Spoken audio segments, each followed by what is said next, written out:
रोगराई आहे का नाही, स्वास्थ्य आहे का नाही, ह्या पाणी पुरवठा आहे का नाही वगैरे हे सगळं आता बघावं लागेल. शेवटी सामान्य माणसाला हे कळालं पाहिजे की आपल्या कामाला हा व्यक्ती येतो,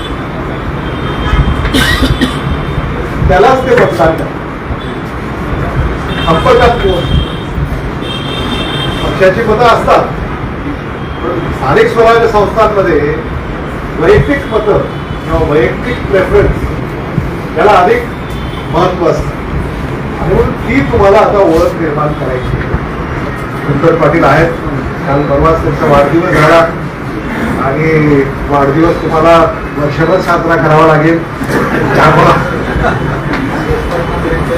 हा म्हणजे ज्यांचे आता अलीकडे वाढदिवस झालेले आहेत मतदान होईपर्यंत ते साजरे करत राहू द्या. म्हणजे लोकांचं येणं जाणं बसणं उठणं वगैरे वगैरे त्या माध्यमातून होऊ शकेल.